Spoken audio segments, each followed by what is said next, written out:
আজকের আলোচনার বিষয় হচ্ছে ক্লাস 9-10-এর অ্যাকাউন্টিংয়ের প্রথম অধ্যায় হিসাব বিজ্ঞান পরিচিতি। এ অধ্যায়ে কোনো অঙ্ক নাই বা কোনো হিসাব সংক্রান্ত খুব একটা সৃজনশীল নাই, কিন্তু এই অধ্যায়টা গুরুত্বপূর্ণ কারণ হচ্ছে যে এই অধ্যায়টা পড়লে তোমরা হিসাব বিজ্ঞান সম্পর্কে একটা সাধারণ একটা বেসিক একটা নলেজ পাবা যে আসলে হিসাব বিজ্ঞান কী, কেন পড়া উচিত, কীভাবে কাজ করে, এই সময় কী সমাচার, এভাবে তোমরা একটা জানতে পারবা।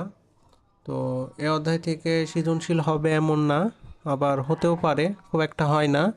নৈবেত্তিকে এক একটা প্রশ্ন আসে, কিন্তু হিসাব বিজ্ঞান সম্পর্কে একটা সুষ্ঠু সবল জ্ঞান অর্জন করার জন্য এই অধ্যায়টা ধরো তোমাদের পড়া উচিত। অধ্যায়টা খুব একটা বড় না, আমি আরও সহজভাবে আরও ছোটোভাবে বোঝানোর জন্য একটু লিখে নিয়েছি। তো চলো দেখি অধ্যায়টাতে কী সমাচার। তো প্রথমে হচ্ছে হিসাব বিজ্ঞান দিয়ে শুরু করেছি যে হিসাব বিজ্ঞান কী।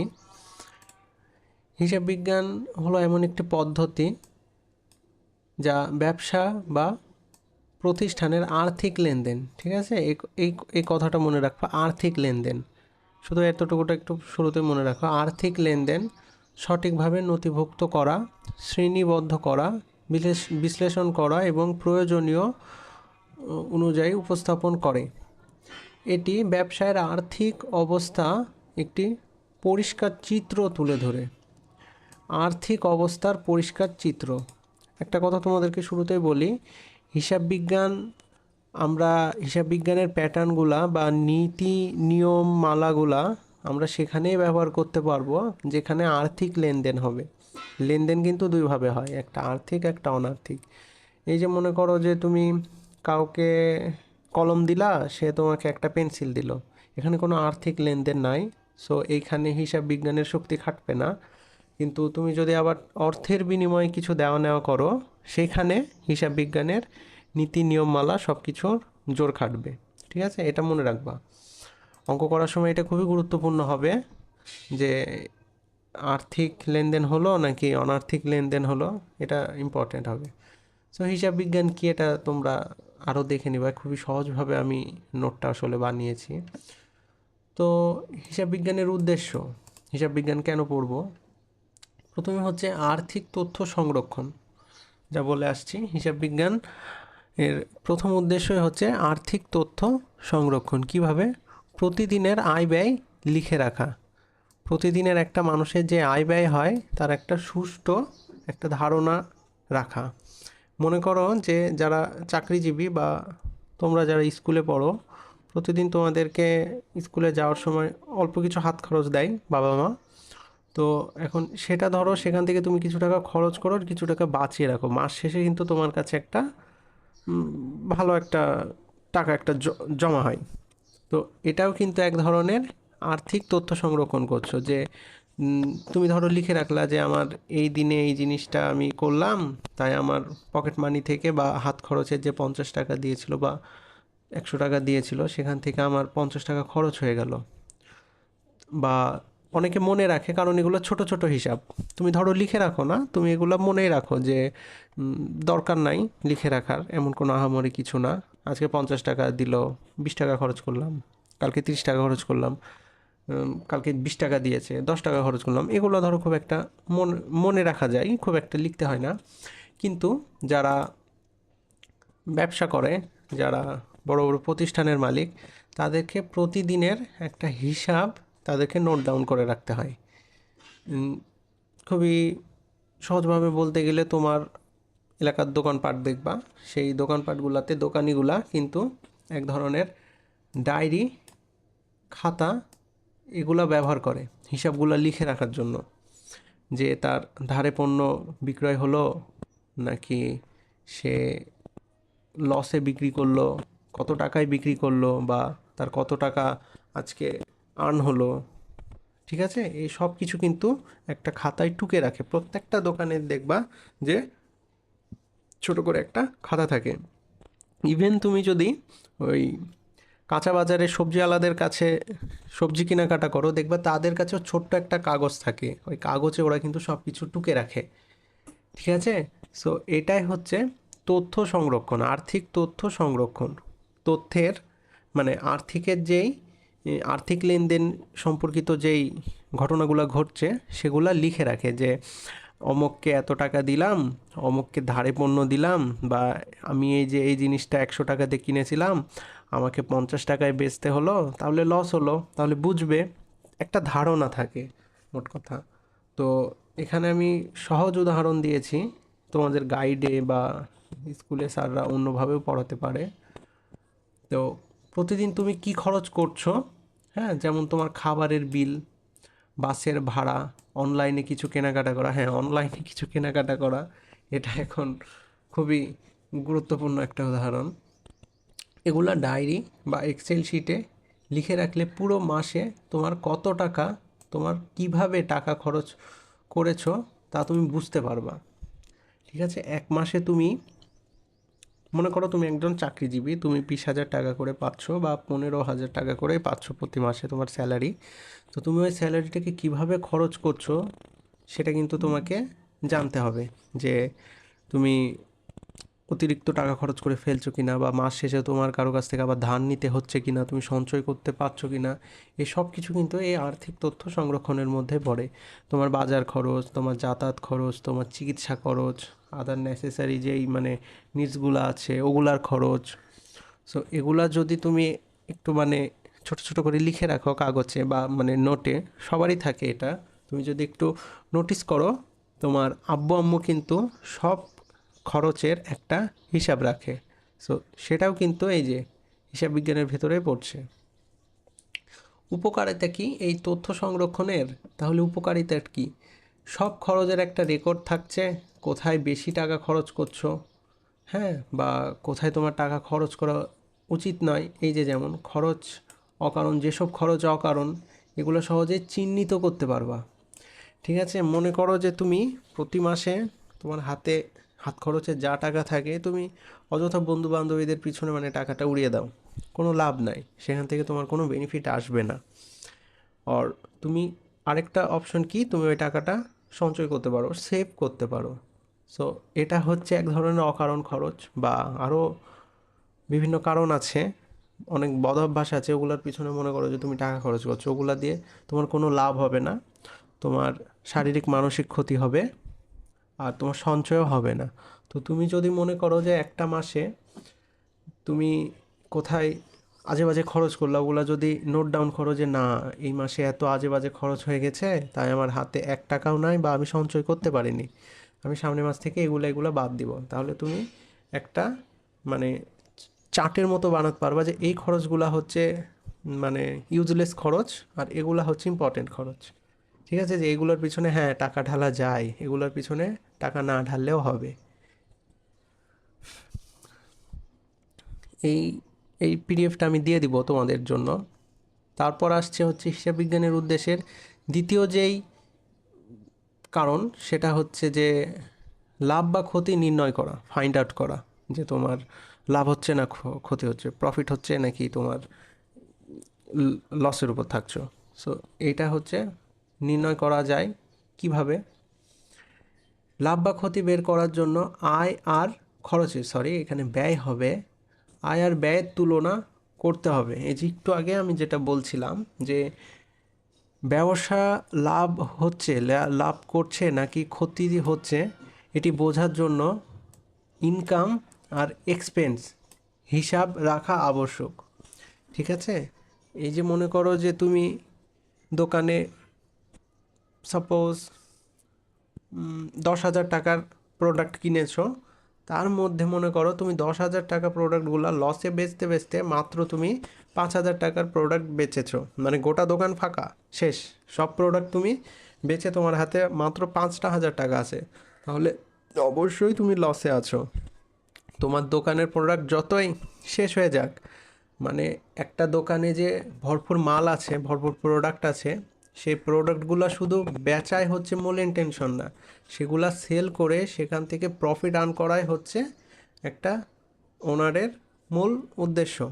যে আমি এটা সেল করব, এটা লাইকসে এটা যদি 100 টাকা হয়, তাহলে অবশ্যই আমি এটাকে 100 টাকার বেশিতে সেল করব, 150 বা 200, এই এমন একটা ইন্টেনশন থাকে। এখন তুমি যদি মনে করো যে না, আমি আমার দোকানে তো এতগুলা মাল আছে, আমি সব মাল বেচে দিব মানে আমি হচ্ছে একটা ভালো ব্যবসায়ী, তা না, তুমি আছো ক্ষতিতে।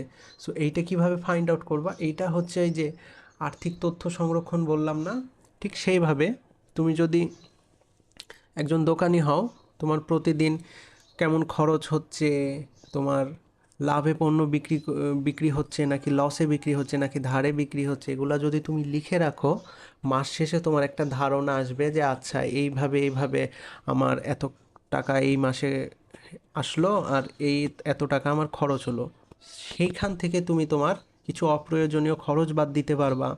যেমন মনে করো তোমার দোকানে যদি বা তোমার অফিসে, ছোট করেই বলছি বুঝতে সহজ হবে, তোমার দোকানে মনে করো 5 জন কর্মচারী আছে, 5 জন কর্মচারীর সকালের নাস্তা, হ্যাঁ, তারপর আবার দুপুর হওয়ার আগেই চা পানির খরচ, আবার দুপুরের খাবার, আবার সন্ধ্যার চা পানির খরচ, বিকালের চা পানির খরচ, এমন কিন্তু দোকানে আছে। সো এগুলা কিন্তু হচ্ছে অপ্রয়োজনীয় খরচ। হ্যাঁ, মানে মুহূর্তে মুহূর্তে ধরো তোমার কর্মচারীরা তোমার কাছ থেকে টাকা নিচ্ছে, এটা ওটা খরচ করছে, তুমিও কিছু বলছো না যে হ্যাঁ সমস্যা নাই। এগুলো হচ্ছে অপ্রয়োজনীয় খরচ। তুমি যখন এগুলো লিখে রাখবা, দেখবা যে একটা মাস শেষে তুমি তোমার কর্মচারীর অপ্রয়োজনীয় খরচের পেছনে 10,000 টাকা খরচ করে ফেলেছো, উড়িয়ে দিয়েছো। তো এটা তুমি কিভাবে ধরতে পারবা যে আমার অপ্রয়োজনীয় খরচ হচ্ছে? তুমি যখন লিখে রাখবা যে আচ্ছা আজকে এরা এটা খরচ করলো, কালকে এটা খরচ করলো, একটা মাস পর বা এক সপ্তাহ পর তুমি দেখবা যে আরে এটা তো অপ্রয়োজনীয় খরচ। ঠিক না? তোমার কাছে একটা কলম আছে, তাও তুমি আরেকটা কলম কিনছো, ওই কলমটা শেষ হয়নি তাও তুমি আরেকটা কলম কিনছো, এইভাবে তোমার কাছে কলম জমে যাবে, লিখার জন্য অত প্রয়োজন পড়বে না, তখন কালিগুলো শুকিয়ে যাবে, অপ্রয়োজনীয় খরচ। ঠিক তেমনই ব্যবসায়ীদের ক্ষেত্রেও তাদেরকে অনেকগুলা বিষয় মনে রাখতে হয় যে কোনটা অপ্রয়োজনীয় কোনটা প্রয়োজনীয়। এখানে উদাহরণ আছে, উদাহরণটা খুবই সহজভাবে দেওয়া আছে যেন তোমরা বুঝতে পারো। আপনার মাসিক আয় 20,000 টাকা, খরচ করলো 15,000 টাকা, তাহলে সেই মাসে তোমার লাভ হলো কত? মানে সঞ্চয় থাকছে 5,000 টাকা। ঠিক আছে? আবার অপর পক্ষে তোমার খরচটা যদি, মানে আয় একই আছে, ঠিক আছে, আয় তোমার 20,000ই আছে, সরি, হ্যাঁ, আয় তোমার 20,000ই আছে, কিন্তু তোমার ব্যয় বেড়ে গেল। ঠিক আছে, ব্যয় কত হলো? ব্যয় হলো মনে করো এই যে 25 টাকা, 25,000 টাকা, সরি, 25,000 তোমার খরচ হয়ে গেল, আয় 20,000ই আছে, 25,000 খরচ হয়ে গেলো, মানে কি এই যে 5,000 টাকা এটা তোমার কারো কাছ থেকে ধার করতে হয়েছে, বা এই যে এই মাসে যেটা আগের মাসে সঞ্চয় করেছিলা সেটা ধরো তোমার সামনে মাসে খরচ হয়ে গেল। মানে তুমি যা সঞ্চয় করেছিলা তা তোমার শেষ, হাত ফাঁকা। তো তুমি একটা ধার, এটা যে কোনো খরচ হতে পারে, এটা চিকিৎসার খরচ হতে পারে, বা কোনো দাওয়াতে গেছো সেখানে তোমাকে গিফট দিতে হয়েছে, বা কোনো বন্ধু তোমার কাছ থেকে ধার চেয়েছে। তো এখানে হচ্ছে আমরা দুটা জিনিস শিখতে পাচ্ছি, একদম দুটা। সেটা হচ্ছে যে আমরা যখন সঞ্চয়টা করছি আমাদের এটা লাভ হলো, যে হ্যাঁ সঞ্চয় হলো। আর এই সঞ্চয় করা রাখার ফলে তুমি কি করছো, এই যে পরের মাসে তোমার যে এক্সট্রা 5,000 টাকা খরচ লাগছে হয়তো এটা ধার করতে হচ্ছে না। ঠিক আছে, তাহলে তুমি তোমার সঞ্চয় থেকে এটা খরচ করতে পারছো, এটা একটা গুড পয়েন্ট। বাট তুমি মনে করো যে প্রতি মাসে তোমার এমন হচ্ছে, আয় তোমার এই 20,000ই, প্রতি মাসে তার আয় বাড়ে না, খরচ বাড়ে। তো এই মাসে মনে করো 25,000 হলো, সামনের মাসে তোমার 30,000 টাকা খরচ হয়ে গেল, মানে কি 10,000 এক্সট্রা, এক্সট্রা আরও 10,000 লাগছে, হ্যাঁ, এক্সট্রা আরও 10,000 টাকা তোমার খরচ হয়ে গেল। তখন কি করতে হবে? তোমার তো আর সঞ্চয় নাই, তখন তোমাকে ধার করতে হবে। এটা একটু খারাপ, কারণ তুমি যখন ধার করবা শোধ করতে পারবা না, তখন তোমার একটা গলার কাটা হয়ে যাবে।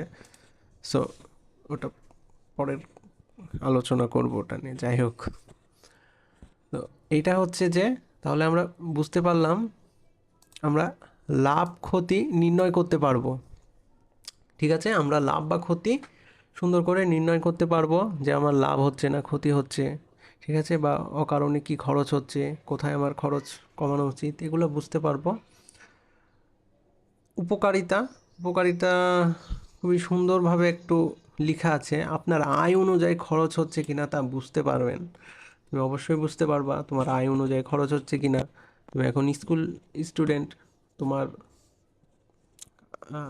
আর্নিং সোর্স না থাকারই কথা, এই যে মনে করো তোমার বাবা মা যে টাকা দেয় হাত খরচের জন্য বা যাতায়াত ভাড়ার জন্য, সেখান থেকে তুমি বাঁচাও, ওটাও তোমার এক ধরনের আয়। ঠিক আছে, তোমার সঞ্চয়। তো তোমার ওই সঞ্চয় থেকে তুমি অকারণে কি খরচ করছো না করছো, এগুলো তোমরা নোট ডাউন করতে পারো। তোমরা জানতে পারো যে না, হ্যাঁ আমার তো আর টাকা বাঁচছে না, বা আমি তো প্রতিদিন টাকা বাঁচাইতে পারছি না। ক্ষতি হলে তার কারণ খুঁজে বের করতে পারো, কেন টাকা বাঁচাতে পারছো না। এই এটা তুমি ফাইন্ড আউট করতে পারো যে এখানেই বন্ধুর পিছনে আজে বাজে টাকা খরচ করে দিলাম, ওই বন্ধুর সাথে গিয়ে এখানে আজারা টাকা খরচ করে দিলাম, এগুলো তোমরা নোট ডাউন করতে পারো যে না, তাহলে এর সাথে চলাফেরা করা যাবে না, ফুকুত বানাই দিবে। আচ্ছা, তারপর হচ্ছে আর্থিক ধারণা দেওয়া, আর্থিক অবস্থার একটা ধারণা দেওয়া। দেখো, তোমার হাতে যখন টাকা থাকবে তার মানে হচ্ছে তোমার আর্থিক অবস্থাটা ভালো আছে, স্টেবল আছে। আর যদি আর্থিক মানে কি বলছি, টাকাটা যদি না থাকে, ধরো তোমার মাস শেষে তোমার হাতে 1 টাকাও নাই, তখন বুঝতে হবে যে তোমার আর্থিক অবস্থা সংকটের মধ্যে আছে। প্রতিষ্ঠানের বর্তমান অ্যাসেট কত আছে, কত ঋণ আছে, লায়াবিলিটিস ঋণ আছে, এবং মূলধন কত পরিমাণ আছে। হিসাব বিজ্ঞান সম্পূর্ণটাই হচ্ছে ব্যবসা বাণিজ্য নিয়ে, এর জন্য এখানে প্রত্যেকটা উদাহরণ ওইভাবে দিয়েছি, কিন্তু আমি তোমাকে রিয়েল লাইফের উদাহরণ দিয়ে বলছি। মনে করো যে তোমার এই যে স্কুলেরই কথাটা বলি, এই যে আগে যেভাবে বললাম যে তুমি যদি টাকা বাঁচাতে পারো, প্রতি মাসে যদি তোমার কাছে এই যে এমন একটা টাকা থেকে যায়, তাহলে বুঝতে পারবা যে হ্যাঁ আমি সঞ্চয় করতে পারছি, আমার আর্থিক অবস্থাটা একটু ভালো আছে। আর তোমার যদি এই যে এমন হয়ে যায় যে 5,000 টাকা মানে খরচ বেড়ে যাচ্ছে তোমার সঞ্চয়ের থেকে বা তোমার আয়ের থেকে, ইভেন তুমি সঞ্চয় করতে পারছো না, তখন বুঝতে হবে যে তোমার আর্থিক অবস্থাটা একটু টানাপোড়ার মধ্যে আছে। সেম কেস হচ্ছে প্রতিষ্ঠানেও, একটা প্রতিষ্ঠানের সম্পদ কতটুকু আছে বা সে কতটুকু ধার করে রেখেছে। প্রত্যেকটা প্রতিষ্ঠানই মনে করবা লোন বা ধারে বা শেয়ার হোল্ডারদের টাকা পয়সা নিয়ে চলে, বা মূলধনের পরিমাণ কত আছে, এগুলা হচ্ছে খুঁটিনাটি হিসাব কিতাব, হিসাব বিজ্ঞানের সহায়তা নিতে হয়। উদাহরণটা দেখি। মাসিক আয় হলো তোমার 20,000, সরি ওই যে উপরের উদাহরণটায় আমি এখানে দিয়েছি। ও, এটা দেখে নিবা, আমি পিডিএফটা তোমাদেরকে দিয়ে দিব। আর্থিক স্বস্তি, তোমার হাতে যখন টাকা থাকবে, তোমার একটু মানসিকভাবে তুমি একটু মানে মানসিক চাপটা একটু কম থাকবে, মানসিকভাবে তুমি একটু সুস্থ থাকবে যে না আমার হাতে তো টাকা আছে, সমস্যা নাই, আমি ম্যানেজ করে নিব। বাট তোমার কাছে যখন টাকা থাকবে না, বা তুমি জানোই না যে তোমার ব্যাংকে টাকা আছে কিনা, অ্যাকাউন্টে টাকা আছে কিনা, তুমি তখন একটা মানসিক চাপে থাকবা। অর্থের জন্যই মানুষের মানসিক চাপ বাড়ে কমে। হ্যাঁ, এ কথাটা মনে রাখবা। বেশি টাকা থাকলেও একটা চাপ যে কেউ তোমার টাকা আবার মানে হাইজ্যাক না করে ফেলে, আবার কম টাকা থাকলেও চাপ। একটু বড় হবা, বুঝবা, বা তোমরা এখন বোঝো, তোমাদের বড় হতে হবে না। দীর্ঘমেয়াদী সিদ্ধান্ত তুমি নিতে পারবা, এটা খুবই ইম্পর্টেন্ট। তোমার কাছে মনে করো যে তুমি হিসাব কিতাব করে দেখলা যে প্রতি মাসে বাঁচাতে বাঁচাতে তুমি 1 লাখ টাকার মতো বাঁচিয়ে ফেলেছো, ঠিক আছে। আর তোমার একটা পরিকল্পনা আছে যে আমি 2 মাস পরে একটা বাইক কিনবো, যার প্রাইস লাইকসে 1,50,000-এর মতো পড়ছে। তো তুমি একটা ধারণা পাবা যে আমি তো এইভাবে এইভাবে জমাত জমাত 1 লাখ জমিয়েছি, তাহলে যদি আমি আরেকটু অন্যভাবে জমাই তাহলে একটু বেশি জমাতে পারবো, তাহলে সামনে মাসে আমি 1,50,000 দিয়ে আমার এই ড্রিম বাইকটা কিনতে পারবো। বুঝলা? তো তুমি একটা দীর্ঘমেয়াদী সিদ্ধান্ত কিন্তু নিয়ে নিতে পারছো। কিভাবে? এই যে আর্থিক অবস্থার ধারণা থেকে তুমি একটা দীর্ঘমেয়াদী সিদ্ধান্ত নিয়ে নিতে পারছো যে হ্যাঁ আমি পারবো। উদাহরণ দেখি। তোমার সঞ্চয় ভালো থাকলে বাড়ি গাড়ি কেনার মতো বড় পরিকল্পনা করতে পারবা। হ্যাঁ, তোমরা এগুলা খুবই সহজ ভাষায় দিয়েছি, একটু কেমন লাগছে বলতে, যাই হোক। এখন হচ্ছে ভবিষ্যতে আসছে, ভবিষ্যতের পরিকল্পনা করা, এটা ইম্পর্টেন্ট। ভবিষ্যতের পরিকল্পনা আর হচ্ছে যে দীর্ঘমেয়াদী সিদ্ধান্ত, এদের মধ্যে একটা ন্যারো রিলেশন আছে। হ্যাঁ, এই যে তুমি যে দীর্ঘমেয়াদী পরিকল্পনাটা করছো, আজ থেকে ধরো 2 মাস পর তুমি বাইক কিনবা, এটাই তো তোমার ভবিষ্যতের পরিকল্পনা, ঠিক না? এটাই তো তোমার ভবিষ্যতের পরিকল্পনা। ভবিষ্যতের জন্য সঞ্চয় বা বিনিয়োগের পরিকল্পনা করা হলো এই ধাপের কাজ। পূর্ববর্তী হিসাব বিশ্লেষণ করে ভবিষ্যতের ব্যবসায়িক পরিকল্পনা তৈরি করা যায়। মানে তোমার স্ট্র্যাটেজি কেমন হবে, যে আমি এভাবে আগাবো নাকি এইভাবে আগাবো। ওই যে আমি বললাম যে কিভাবে তুমি আরও টাকা সঞ্চয় করতে পারবা বা তোমার আরও ইনকাম বাড়তে পারে, কোথায় অকারণে খরচ কমালে তোমার টাকাটা বাঁচতে পারে, এই ধরনের। উদাহরণস্বরূপ, যদি দেখা যায় গত বছরে কোনো নির্দিষ্ট পণ্য বিক্রি হচ্ছে, তবে সেই পণ্য আরও বেশি তৈরি বা আমদানি সিদ্ধান্ত নেওয়া উচিত। এখন একটু ব্যবসায়ীদের নজরে চলে যাই। এই যে দোকানপাটে দেখবা যে প্রতি বছরে যখন আমাদের ঈদ, তারপর আদার্স ফেস্টিভ্যালগুলো হয়, দেখবা যে ট্রেন্ডিং যে মানে জামা কাপড়গুলো ওগুলো চলে, যে মানে কি মন করে তোমাদেরকে বোঝাই। ধরো অনেক আগে আমি যখন ছোটো ছিলাম তখন একটা ড্রেসের নাম খুবই ফেমাস ছিল, সেটা হচ্ছে পাখি ড্রেস, বুঝলা?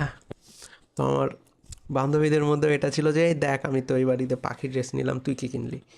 সো এই যে ব্যবসায়ীরা বুঝতে পারে যে এই পণ্যটা বেশি সেল হবে, তখন তারা ওই পণ্যটাকে আরও বেশি নিয়ে আসে, আমদানি করে আনে। মনে করো যে তোমার এলাকাতে লাল ডিম সবচেয়ে বেশি বিক্রি হয়, তো দেখবা যে তোমার এরিয়ার প্রত্যেকটা দোকানে সাদা ডিমের তুলনায় লাল ডিম বেশি পাওয়া যাবে। কারণ কারণ তারা জানে যে আমার এই পণ্যটা বেশি বিক্রি হচ্ছে, তাহলে এটা যদি আমি আরও বেশি আনি তাহলে আমি প্রোভাইড করতে পারবো, আর যত প্রোভাইড করতে পারবো ততই আমার সেল বাড়বে, আর যত সেল বাড়বে তত আমার প্রফিট বাড়বে। তো ভবিষ্যৎ পরিকল্পনাটাও কিন্তু এই যে হিসাব বিজ্ঞানের সাহায্যে করা যায়। সে কিভাবে করছে, ওই যে টুকে রাখে বললাম না, প্রতি মাসে মনে করো যে একটা দোকান থেকে 200টার মতো ডিম, লাল ডিম বিক্রি হচ্ছে। সে দেখলো যে আচ্ছা, এই মাসে সাদা ডিম বিক্রি হয়েছে মাত্র 10টা, আর লাল ডিম বিক্রি হয়েছে আমার 200টা, তাহলে আমার লাল ডিম আরও আনতে হবে। এটা হচ্ছে ভবিষ্যৎ পরিকল্পনা। উদাহরণ দেওয়া আছে, আগামী বছরে একটি ল্যাপটপ কিনতে এই যে আমি যেটা বললাম, তোমরা একটু পড়ে নেবে, এত পড়লে তোমাদেরই সময় শেষ হবে, অযথা সময় নষ্ট করব না। স্বপ্ন পূরণ, হ্যাঁ অবশ্যই ভবিষ্যৎ পরিকল্পনার মধ্যে স্বপ্ন পূরণ পড়ছে, আর আর্থিক নিরাপত্তা পড়ছে।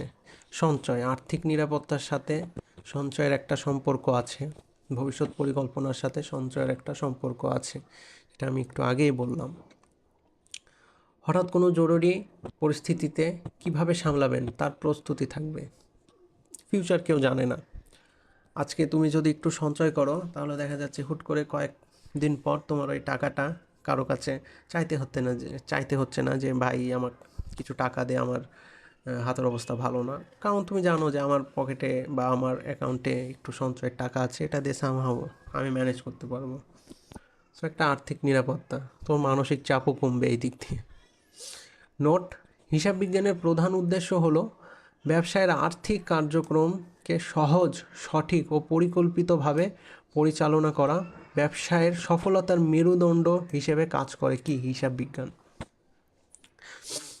কারণ তুমি একটা জিনিস ভালোভাবে দেখলা যে আমরা যদি লিখে রাখি, যে নোট টেকিংয়ের যে ব্যাপারটা বলে বা খাতায় টুকে রাখার যে ব্যাপারটা বলে, এটা হচ্ছে খুবই গুরুত্বপূর্ণ ভাইয়া আপুরা, এটা খুবই গুরুত্বপূর্ণ। কারণ তোমরা যদি কোনো কিছু টুকে রাখো, 1 মাস পর আজকের যদি তুমি টুকে রাখো, মাসের শেষে সেটা তোমার মনে নাও থাকতে পারে, বা কেন তোমার খরচ হয়েছিল সেটা নাও মনে থাকতে পারে। কিন্তু তুমি যদি একটু ভালো করে টুকে রাখো যে এই কারণে, তাহলে তুমি বুঝতে পারবা যে তোমার টাকাটা কিভাবে মানে যাচ্ছে বা আসছে।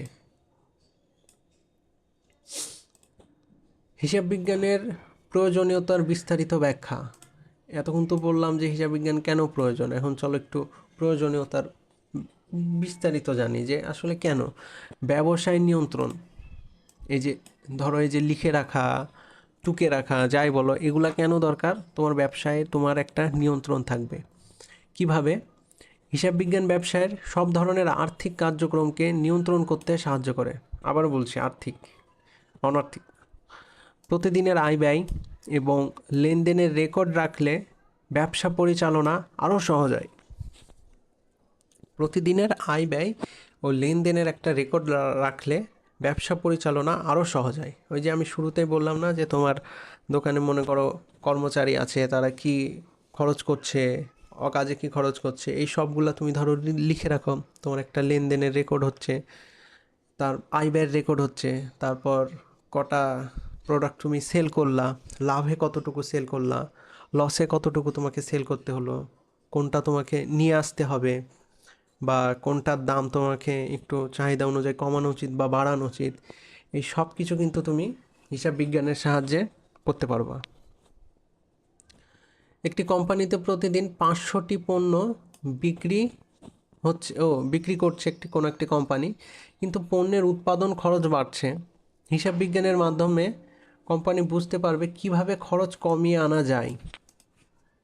এটা যদি আমি তোমাদেরকে একটু সহজভাবে বলি, মনে করো যে একটা প্রোডাক্ট প্যাকিংয়ে অনেকগুলা মানে অযথা টাকা খরচ করে ফেলছে। প্যাকিংয়ে, বোঝো, প্যাকিংয়ে দেখবা যে কিছু কিছু প্রোডাক্ট খুবই প্রিমিয়ামভাবে মানে প্যাক করা হয়, আবার কিছু কিছু দেখবা যে মানে নর্মালি হ্যাঁ হলেই তো হলো, প্যাক করলেই তো হলো। তো তোমাকে আগে বুঝতে হবে যে তোমার প্রোডাক্টের পিছনে কোথায় কিভাবে টাকা খরচ করা উচিত। আবার অনেকে আছে যে শুধু মার্কেটিংয়ে টাকা খরচ করে দেয়, কিন্তু প্রোডাক্টের ভিতরে কিছু নাই, নাথিং, জাস্ট জিরো। প্রোডাক্ট তোমার জিরো কোয়ালিটির, বাট তুমি প্রোডাক্টের পিছনে মার্কেটিংয়ে টাকা খরচ করে ফেলছো। তারপর হচ্ছে ভুল মার্কেটিং স্ট্র্যাটেজি। যেমন ওই যে দেখবা যে বলতে হয় না তা বলছি যে আমাদের বাংলাদেশে কিন্তু একটা খুবই বাজে মার্কেটিং স্ট্র্যাটেজি হচ্ছে, সেটা হচ্ছে যে স্যার এই যে আপনার নাম্বারটা নিন, আপনি বলবেন যে আপনি এই জিনিসটা খান, কল করলে হলো। আরে ভাই, ও যদি না খায় তাও মানে তুমি মানে উপরে যারা আছে ওরা তো বুঝছে হ্যাঁ হ্যাঁ আমার প্রোডাক্ট বিক্রি হচ্ছে, আমার প্রোডাক্ট মানুষ খাচ্ছে। এগুলো হচ্ছে ভুল জায়গায় টাকা খরচ করা। বাংলাদেশে যদি 10টা কোম্পানি দাঁড়ায়, 10টার মধ্যে 9টাই ডুবে হচ্ছে জাস্ট বিকজ অফ মার্কেটিং স্ট্র্যাটেজির জন্য। তো একটা কোম্পানি কোথায় টাকা অযথা খরচ করে ফেলছে সেটা যদি সে একটু মানে হিসাব বিচার করে, তাহলে বুঝতে পারবে যে তার পণ্য যতই বিক্রি হচ্ছে, কিন্তু তার উৎপাদন খরচ বা মানে আদার যে কস্টগুলো থাকে ওগুলাও বেড়ে চলছে। ধরো সহজ করে বলতে গেলে তুমি 10,000-এর পণ্য বিক্রি করলা, তোমার উৎপাদন খরচ হচ্ছে 40,000, লাভ কই ভাই? ঠিক না? লাভ তো নয়। 10,000 বিক্রি হচ্ছে আর তোমার খরচই হচ্ছে 50,000, 40,000 টাকা তো তোমার লসে পড়ে আছে। তো এগুলা কিভাবে ফাইন্ড আউট করতে পারবো আমরা? হিসাব বিজ্ঞান, আমাদের কাছে হিসাব বিজ্ঞান আছে। আমরা সব কিছু অ্যানালাইজ করে, সব কিছু লিখে রেখে, সব কিছু মানে ডান বাম দেখে একটা সুষ্ঠু ধারণা পাবো যে আচ্ছা এইটা আমার ভুল হচ্ছে, আমার মার্কেটিংয়ে ভুল হচ্ছে, আমার প্যাকেজিংয়ে ভুল হচ্ছে, বা আমার প্রোডাক্টের কোয়ালিটি বাড়ানো উচিত, ঠিক আছে, বা সময় মতো ভোক্তার কাছে আমি পৌঁছাতে পারছি না, আমার এটা ঠিক করা উচিত, আমার কর্মচারীর পিছনে অযথা এইখানে টাকাটা খরচ হচ্ছে। এগুলো তোমরা সব কিছু হিসাব বিজ্ঞানের সাহায্যে ফাইন্ড আউট করতে পারবা। উপকার, আর্থিক স্থিতিশীলতা নিশ্চিত হবে। তোমার কোম্পানি যে লসে চলছে না লাভে চলছে, এটা তোমার হচ্ছে আর্থিক অবস্থা কেমন আছে এটা তুমি জানতে পারবা। অপ্রয়োজনীয় খরচ কমিয়ে আনতে পারবা। আজাইরা যে খরচগুলো বললাম ভাই, প্রতিদিনের কার্যক্রম আরও সংগঠিত হবে। এইখানে মনে করো যে আচ্ছা এর ভিতরে আমি আমার মার্কেটিংটা না হয় ঢুকিয়ে দিলাম। প্রতিদিন আমি কি উল্টাপাল্টা মার্কেটিং করছি এটাকে আমি আরও মানে কার্যকরভাবে মানে মানে তুলতে পারবো, আরও কার্যকরী করতে পারবো। সঠিক সিদ্ধান্ত গ্রহণ, হিসাব বিজ্ঞানের প্রয়োজনীয়তার মধ্যে ব্যবসা নিয়ন্ত্রণের পর পড়ছে হচ্ছে সঠিক সিদ্ধান্ত গ্রহণ।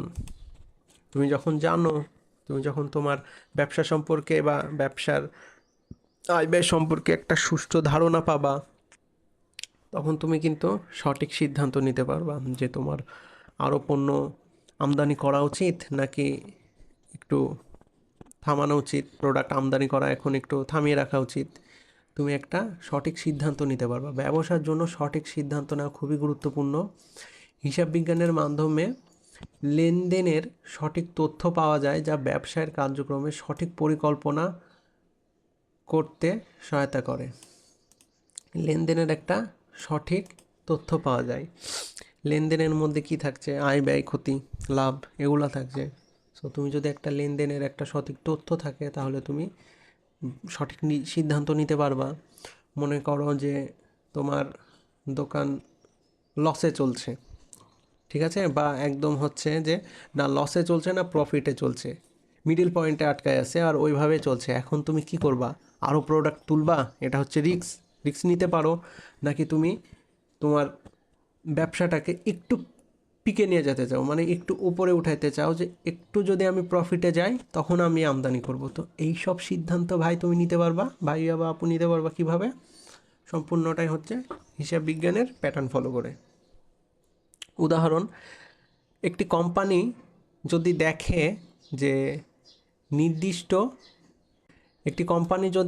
নির্দিষ্ট পণ্য বিক্রি হচ্ছে না, তবে সেই পণ্য উৎপাদন বন্ধ করার সিদ্ধান্ত নেওয়া যেতে পারে। আবার লাভজনক পণ্যে বিনিয়োগ করতে পারে। ওই যে বললাম সাদা ডিম, লাল ডিম, মনে আছে একটু আগে বললাম লাল ডিম, তোমার লাল ডিম বিক্রি হচ্ছে, তুমি লাল ডিম কিনো, তুমি লাল ডিমে টাকা ইনভেস্ট করো। সাদা ডিম বিক্রি হচ্ছে না, ওইখানে তুমি টাকা ইনভেস্ট করো না। একটা সিদ্ধান্ত নিতে পারছো কিভাবে? ওই যে মাসে টুকে রাখো, তে জানতে পারলা যে আমার লাল ডিম বেশি বিক্রি হচ্ছে। সময় ও সম্পদ অপচয় রোধ করা যায়। এখন তুমি যদি পুরো একটা মাসের হিসাব তোমার কাছে থাকে, অবশ্যই তোমার মাস শেষে হিসাব করতে অত তোমাকে খড়খড় পুরাতে হবে না, কাঠখড় পুরাইতে হবে না, কারণ তোমার কাছে হিসাব আছে। আর না থাকলে তোমাকে কি করতে হবে? যে অন্তর্জ্বালা নিতে হবে যে ভাই এটা এখন কিভাবে এই টাকাটা গেল, মাথায় হাত দিয়ে বসে থাকা যে এই মাথা মনে কর ব্রেন মনে কর, কোথায় টাকা গেল, কোথায় টাকা গেল। সেগুলো করতে হবে না, আর পরিকল্পনা কার্যকর হবে যে তুমি কি করবা কি করবা না, কোন প্রোডাক্ট আরও তুলবা, কোন প্রোডাক্ট তোলার দরকার নাই, এই ধরনের। তারপর হচ্ছে কর নির্ধারণ, এটা ইম্পর্টেন্ট। তুমি যখন একটা ব্যবসায়ী হবা, তোমার কাছে যখন বিপুল পরিমাণে অর্থ থাকবে, তার মধ্যে কতটুকু কর দিতে হবে সেই সম্পর্কে কিন্তু তোমার ধারণা রাখা খুবই জরুরি। মনে করো যে অত আমরা এখন ম্যাথমেটিক্যাল টার্মে যাব না, খুব সহজভাবে বলবো, তোমার ইনকাম হচ্ছে 50,000 টাকা। হ্যাঁ, তো তোমাকে মনে করো কর দিতে হবে এই ধরো 10,000 টাকা। সহজ করে বলছি, এগুলো কোনো প্র্যাকটিক্যাল না। তো 10,000 টাকা ধরো কর দিতে হবে, বাট তুমি জানো না। এখন তোমার উপরে কেউ কেস করে দিল, বা তোমার প্রতিদ্বন্দ্বী কোম্পানি যে এই ভাই ওই তো কর দেয় না, ওরে যে ধরেন।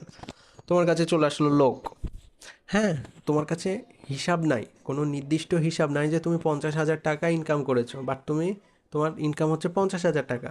তখন ধরো ওই কর্মকর্তারা বললো যে ভাই আপনি তো 2-3 কোটি ইনকাম করছেন, আপনার তো খাতায় যে এমন এমন 2-3 কোটির হিসাব।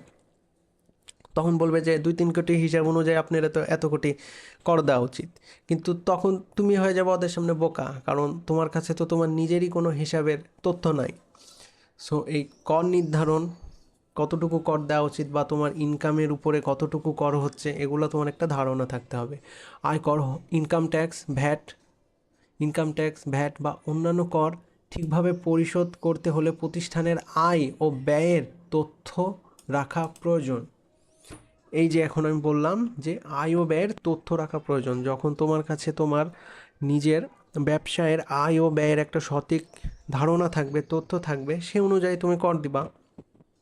ঠিক আছে? আবার কেউ যদি এসে তোমাকে বলে যে ভাই আপনি তো এত টাকা ইনকাম করছেন, তখন আমি বলবেন যে ভাই আপনার কি চোখের সমস্যা? আমার তো এত এত টাকা খরচ হয়েছে, আমার তো এই যে দেখেন আয় ব্যয়ের আমার তথ্য দেখেন। ঠিক আছে? হিসাব বিজ্ঞানের মাধ্যমে এই তথ্য সহজেই পাওয়া যায়। উদাহরণটা দেখি, যদি একটি কোম্পানি মাসে 1 লাখ টাকা লাভ করে, তবে হিসাব বিজ্ঞানের মাধ্যমে তার কর্তৃপক্ষকে এই তথ্য সঠিকভাবে দেখানো সম্ভব হবে। এই যে 1 লাখ টাকা ইনকাম করছো, তো হিসাব বিজ্ঞানের মাধ্যমে তুমি এটা ভালোভাবে মানে তুলে ধরতে পারবা যে কীভাবে কি এটার কর দেওয়া উচিত, কী সমস্যা। কর প্রদানের ক্ষেত্রে সচ্ছলতা নিশ্চিত হয়, এটা খুবই ইম্পর্টেন্ট। আমি আবারও বলছি, কারণ তুমি যদি তোমার আয় ব্যয় সম্পর্কে একটা ধারণা রাখো, তাহলে অবশ্যই কর প্রদানে তোমার একটা একদম ক্রিস্টাল ক্লিয়ার থাকবে। এক্ষেত্রে একদম কাচের মতো স্বচ্ছ থাকবে যে হ্যাঁ আমার এটা করা উচিত, আমার এতটুকুই কর দেওয়া উচিত, এটা ঠিক না। তাহলে ধরো প্রতিদ্বন্দ্বী ব্যবসায়ীরাও তোমার উপর চেপে বুঝতে পারবে না, বা অন্য কেউ। সরকারের সঙ্গে ব্যবসায়ের সম্পর্ক ভালো থাকবে অবশ্যই।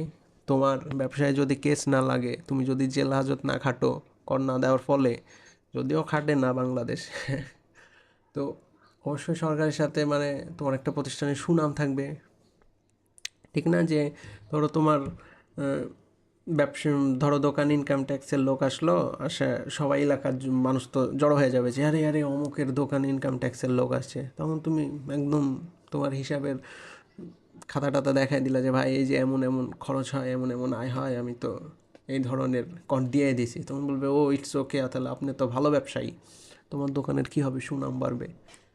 সুনাম খুব ইম্পর্টেন্ট, ওইটা নিয়ে আলাদা একটা 10-15 মিনিটের আলোচনা করা যাবে। লেনদেনের তথ্য প্রমাণ, এই যে এটাই আমরা এখনই যেটা বলছিলাম, লিখে রাখা টুকে রাখা, এটাই হচ্ছে লেনদেনের তথ্য প্রমাণ। প্রতিষ্ঠানের লেনদেন তথ্য ভবিষ্যতে প্রমাণ হিসেবে ব্যবহার করা যেতে পারে। যদি কোনো সময় ব্যবসায়ের লেনদেন নিয়ে প্রশ্ন ওঠে, ওই যে কর, ধরো যে কর দেননি বা কর কতটুকু দিবেন, এই ধরনের যদি প্রশ্ন ওঠে, এই তথ্য তুমি কি উপস্থাপন করতে পারবা যে ভাই দেখেন এই যে আমার আয় ব্যয়, এমন তথ্য উপস্থাপন করতে পারবা। কোনো গ্রাহক দাবি করছে যে সে কোনো টাকা পরিশোধ করেছে, যদি হিসাবের তথ্য দেখানো যায় যে ওই গ্রাহক টাকা দেয়নি, তাহলে ভুল বোঝাবুঝি দূর হবে। উদাহরণটা একটু সহজভাবে দেওয়া আছে। তুমি কোনো দোকানে কিছু একটা কিনেছো, ধরো টাকাটা তুমি জমাও দিয়েছো, বাট ওইখানে কি হয়েছে লোকের মনে নাই, কিন্তু ওর কর্মচারী কি করেছে, তুমি যখন টাকাটা দিয়েছিলে লিখে রেখেছিল। তাহলে তুমি ধরো বললা যে ভাই আমি তো আপনার ডেইলি কাস্টমার, আপনি একটু চেক টেক করেন খাতা মাতা। তখন ওই দোকানের কর্মচারী বলবে যে হ্যাঁ ভাই, লোক তো ঠিক বলছে, ভাই টাকা দিয়ে গেছে তো এই যে লেখা আছে, আমি তো ভাইকে। তখন ওই দোকানদার আবার বলবে যে আচ্ছা তো ভাই আপনি দেখান, রসিদ দেখান। ধরো তুমিও একটা রসিদ দেখাতে পারছো, আর ওই কর্মচারীর খাতাতেও লেখা আছে, তখন মালিক বলবে যে ও ভাই না ঠিক আছে, ইটস ওকে, মানুষ মাত্রই ভুল। সো এখানে কী হলো, তোমার আর তোমার ওই দোকানদারের মধ্যে সম্পর্কটা একটু নষ্ট হওয়া থেকে বেঁচে গেল। কেন বেঁচে গেল? ওই যে ওই কর্মচারীটা লিখে রেখেছিল, একটা লেনদেনের একটা তথ্য প্রমাণ ছিল, লিখে রাখলো যে হ্যাঁ এত টাকা দিয়েছে, আবার তোমার কাছেও কিছু একটা রসিদের মতো দিল। যেমন মনে করো তোমরা যখন ওয়াইফাইয়ের বিল দাও, যদি বিকাশে বা নগদে যাই হোক যেভাবে পে করো, তখন ফোনে তোমাদের এসএমএস চলে আসে, আর যদি তুমি গিয়ে দিয়ে আসো তাহলে ওরা একটা রসিদ দেয় যে ভাই হ্যাঁ এই যে এত টাকা। তো দুইজনের কাছে একটা কি থাকে, প্রমাণ থাকে। যেমন সামনে মাসে হয়েছে যে আমি বিল দিয়ে আসছি, সো ওরা কম্পিউটারে তুলতে ভুলে গেছে, আমার লাইন করে দিয়েছে বন্ধ। আমি তখন বললাম যে ভাই আমার তো লাইন নাই, তখন বলে ভাই এখানে তো দেখাচ্ছে আপনি বিল দেননি। তখন আমি ছবিটা তুলে পাঠালাম রসিদের যে এই যে ভাই আমি তো কালকে দিয়ে আসছি। তখন বললো, তখন ওরা একটু যাচাই বাছাই করলো, দিয়ে কিছুক্ষণ পর বলছে ভাই সরি ভুল হয়ে গেছে, আমাদের কম্পিউটারে তোলা ভুল। সো এই যে লেনদেনের যে একটা তথ্য প্রমাণ, এটা ইম্পর্টেন্ট। ব্যবসায়ের বিশ্বাসযোগ্যতা বাড়ে আর আইনি সমস্যা থেকে দূর হয়। নোট: হিসাব বিজ্ঞান প্রতিষ্ঠানের আর্থিক কার্যাবলী পরিচালনা, নিয়ন্ত্রণ ও উন্নয়নের জন্য অপরিহার্য। এটি ব্যবসায়ের স্থিতিশীলতা উন্নয়নের জন্য এটি অপরিহার্য হাতিয়ার। খুবই ইম্পর্টেন্ট ভাই হিসাব বিজ্ঞান আসলে ব্যবসাপাতি করতে গেলে। তারপর আসছে হিসাব বিজ্ঞান ব্যবহারকারীদের বিস্তারিত ব্যাখ্যা। হিসাব বিজ্ঞান আসলে কে কে ব্যবহার করে? হ্যাঁ, প্রথমে আসছে হচ্ছে হিসাব বিজ্ঞান তথ্য কেবল ব্যবসায়ের জন্যই নয়, বিভিন্ন ব্যক্তিগত ও প্রতিষ্ঠানের জন্যও গুরুত্বপূর্ণ। এমন না যে শুধু দোকানপাটে হিসাব বিজ্ঞানের প্যাটার্নগুলা অ্যাপ্লাই হয়। স্কুল, কলেজ, ইউনিভার্সিটি, তারপর তোমার বাসা, হ্যাঁ, চায়ের দোকানদার, ঠিক আছে, তারপর ওই যে ওই সবজিওয়ালা মামা, সবার ক্ষেত্রেই হিসাবের নীতি নিয়মমালা একই কাজ করে। নিচে হিসাব বিজ্ঞানের প্রধান কিছু ব্যবহারকারী দেওয়া হলো। যদি প্রধান থেকে, প্রথমে হচ্ছে মালিক হলো যে কোনো ব্যবসার প্রধান ব্যক্তি, যিনি ব্যবসায়ের সঠিক অবস্থান সম্পর্কে জানতে চান। তোমার মনে করো যে অনেক 2-3টা হচ্ছে দোকান, 10-12টা হচ্ছে রেস্টুরেন্ট, এখন তো তোমার তো সব জায়গায় বসে বসে গিয়ে সব তথ্য নেওয়া সম্ভব না। তখন তুমি কি করবে, তুমি একটা ম্যানেজার রাখবা, ঠিক আছে, তুমি ম্যানেজার রাখবা, আর ব্যবসায়ের তুমি হচ্ছে প্রধান ব্যক্তি, আর তোমার কি ব্যবসার সম্পর্কে সঠিক অবস্থান সম্পর্কে জানা হচ্ছে তোমার জন্য গুরুত্বপূর্ণ। তুমি ওই ম্যানেজারকে বলবা যে আমার এই রেস্টুরেন্টে, এই দোকানে, এই বাসায় কেমন কি আয় ব্যয়ের কী সব খাতাপত্র আমাকে দেখাও। হিসাব বিজ্ঞানের মাধ্যমে তিনি ব্যবসায় লস, ক্ষতি, সম্পদ, দায় ও মোট মূলধনের একটা ধারণা পাবে। তোমার কোন ব্যবসা থেকে বেশি লাভ হচ্ছে, কোনটা থেকে একটু ক্ষতি হচ্ছে, তারপর তোমার কতখানি সম্পদ বাড়লো, হ্যাঁ, তোমার মূলধন কতটুকু আছে, তারপর কতটুকু ধার করতে হয়েছে, এই সব কিছু তুমি একটা ধারণা পাবা কিভাবে? ওই ম্যানেজারের লিখে রাখা খাতা থেকে। ঠিক আছে? একটি রেস্টুরেন্ট মালিক তার আয়ের পরিমাণ ও ব্যয়ের পরিমাণ হিসাব দেখে বুঝতে পারেন রেস্টুরেন্ট লাভ করছে নাকি ক্ষতি করছে, লাভে আছে নাকি লসে আছে। এ ব্যবসায়ী কিভাবে বুঝতে পারছে? তার হিসাব দেখে, আয় ব্যয়ের হিসাব দেখে। এই যে আয় ব্যয়ের হিসাব দেখে বুঝতে পারছে। সরি, এটা যাই হোক, এই যে হিসাবটা দেখে সে বুঝতে পারছে। ব্যবসায় লাভ বা ক্ষতি নির্ধারণ, আর্থিক অবস্থা একটু বুঝতে পারছে যে আমি ভালো অবস্থায় আছি না খারাপ অবস্থায় আছি, কোন ব্যবসাটা লাভে চলছে, লসে চলছে বুঝতে পারছে। ভবিষ্যৎ বিনিয়োগ, কোথায় আরও টাকা ঢালা উচিত, বুঝলা? এগুলা সে ধারণা পেয়ে যাচ্ছে তার ওই ম্যানেজারের লিখা ওই খাতা থেকে। কে পাচ্ছে? মালিক পাচ্ছে, মালিক পক্ষ। তারপর হচ্ছে কর্মচারী। হ্যাঁ, এটা একটু ট্রিকি বাট এটা ইম্পর্টেন্ট।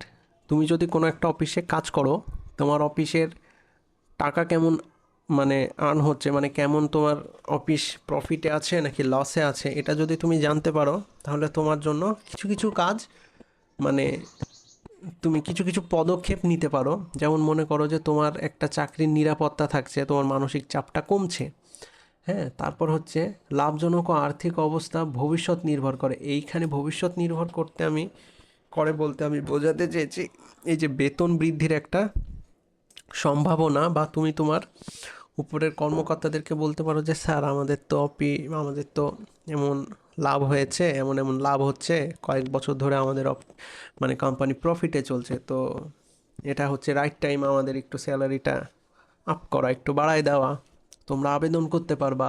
বা মনে করো যে তোমাদের কোম্পানি একটু লসে চলছে, তখন তুমি তোমার কোম্পানির মানে সিনিয়রদের কাছে তোমরা যারা এমপ্লয় আছো এরা আবেদন করতে পারে যে স্যার আমাদের এই যে কিছু আননেসেসারি খরচগুলা একটু কাট অফ করা, একটু কমে দেওয়া, তাহলে আমাদের ইয়াটা কম পড়বে, চাপটা কম পড়বে।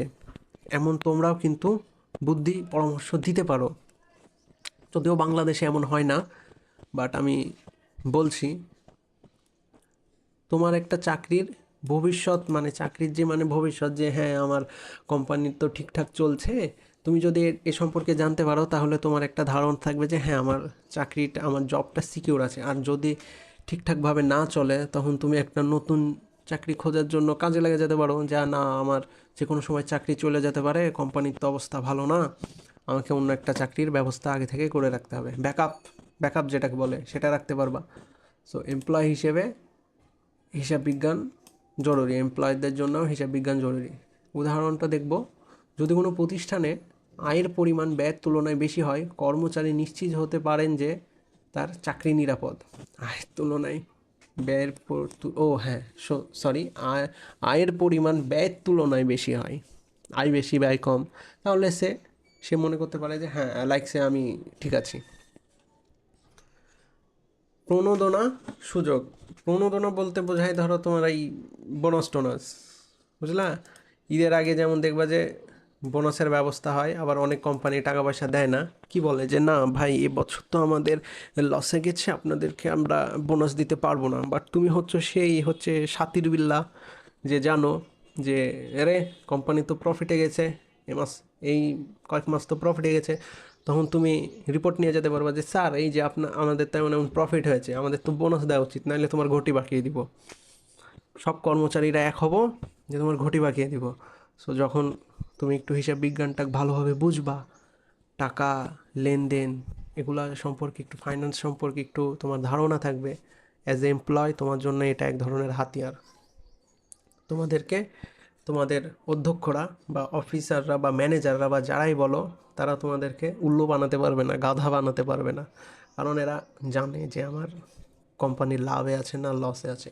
এখন বোনাসের নামে তোমার হাতে ধরাই দিল 10 টাকা, তখন তুমি বলবা যে এ মামা এটা তো ঠিক না, প্রফিট হয়েছে এত আর বোনাস দিচ্ছ এত, থামো তোমার দেখছি কি করে কি করতে হয়। বুঝনি তো? তোমাদের একটা পাওয়ার, প্রত্যেকটা এমপ্লয়ের একটা পাওয়ার, এগুলো হচ্ছে চালাক চতুর এমপ্লয়। তারপর হচ্ছে সরকার। সরকার, হ্যাঁ সরকারি তো টাকা পয়সা বেশি লাড়ি চাড়ে। সরকার কর আরোপ, বাজেট তৈরিতে হিসাব বিজ্ঞানের তথ্য ব্যবহার করে। কর আরোপ ও বাজেট তৈরি, দেখবা যে আর্থিক বছরে একটা করে নতুন বাজেট দেয়, যে ধরো এই বছর যেটা যে পাউরুটির দাম হচ্ছে 15 টাকা, সামনের বছর ওই পাউরুটির দাম বাড়ায় দিল, ঠিক আছে, দাম বাড়িয়ে দিল। তো এখন কিভাবে এটা করে অ্যাকচুয়ালি, কর আরোপ যেটা আমি আগেই বলেছি, ধরো দেখে যে কেমন কি ইনকাম হচ্ছে, কেমন কি টাকা লেনদেন, কি বলছি আয় ব্যয়, এই সব বিচার বিবেচনা করে একটু কর হয় বাড়ায়, না হয় কমায়।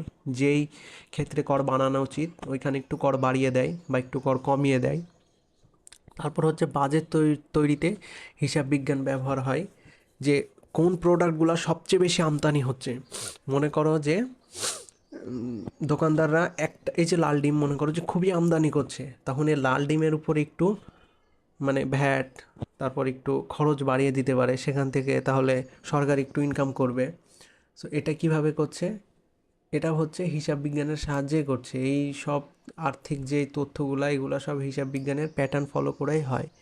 একটি প্রতিষ্ঠানের আয় ও ব্যয় ও লাভের তথ্য সরকারের জন্য গুরুত্বপূর্ণ, সরকারের কর সংগ্রহের জন্য গুরুত্বপূর্ণ, সরি স্ট্রাইক তো রয়ে গেছে,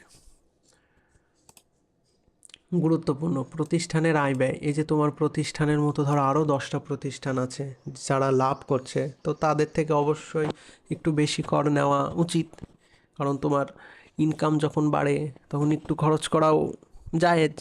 বোঝো নাই? তোমার যদি এখন ইনকাম মনে করো 1 লাখ হয়, প্রতি মাসে 20,000-এর মতো খরচ করা তো তোমার জন্য জায়েজ, ফরজ কাজ, আরও করে মানুষ, আর কি বলবো, করে। যাই হোক, তো সরকারও এইসব ভোগিচুগি বুঝে, এইসব হিসাবপাতি বুঝে কর বসিয়ে দেয় বা কর কমিয়ে দেয়। একটি কোম্পানি যদি বছরে 10 কোটি টাকা লাভ করে, সরকার সেই লাভের উপর নির্ধারিত হারে কর ধার্য করে দেয়। যে বলছি তোমার আয় যত হচ্ছে সরকার ওগুলা সবই হিসাব রাখছে বস। কর সংগ্রহ করতে পারে সরকার, জাতীয় বাজেট পরিকল্পনা করতে পারে, তারপর হচ্ছে আর্থিক উন্নয়নে পদক্ষেপ নিতে পারে। এখন আর্থিক উন্নয়নে পদক্ষেপ বলতে সরকার কোথায় টাকা বেশি ঢালবে, কোথায় ঢালবে না, এগুলা বুঝতে পারে। যেমন মনে করো যে আমদানি রপ্তানির ক্ষেত্রে আরও কি উন্নত করা যায়, যেন ব্যবসায়ীরা এই প্রোডাক্ট খুব সহজে আনতে পারে বা দেশের বাইরে এগুলা সেল করতে পারে। ওগুলা তো সরকারেরই লাভ, বুঝনি? তোমারও লাভ, সরকারেরও লাভ। তারপর হচ্ছে ব্যাংক। হ্যাঁ, ব্যাংক ব্যাংক সাধারণত ঋণ দেওয়ার আগে কোনো প্রতিষ্ঠানের আর্থিক অবস্থা যাচাই করে, ঠিক আছে? তোমাকে মনে করো তুমি ঋণ নিতে গেলা, তোমার এখন 10 লাখ ঋণ, মানে 10 লাখ লোন দরকার। তোমার আর্থিক অবস্থা ব্যাংক যাচাই বাছাই করে নেবে যে তুমি 10 লাখ টাকা দিতে পারবা কি না। প্রতিষ্ঠানের লাভজনকতা ও ঋণ পরিশোধের ক্ষমতা যাচাইয়ের জন্য হিসাব বিজ্ঞানের তথ্য ফলো করা হয়, হিসাব বিজ্ঞানের প্যাটার্ন ফলো করা হয়।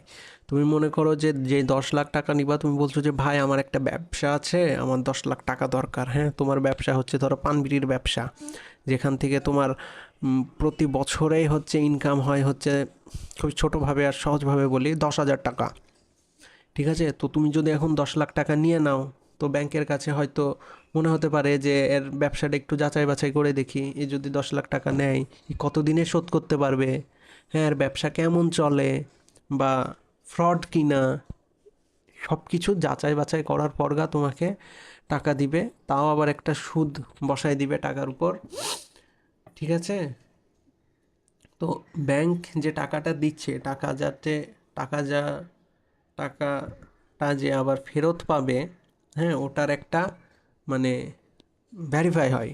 ভেরিফাই করে নেয় ব্যাংক যে হ্যাঁ আমি টাকাটা দিচ্ছি, টাকাটা আবার পাবো।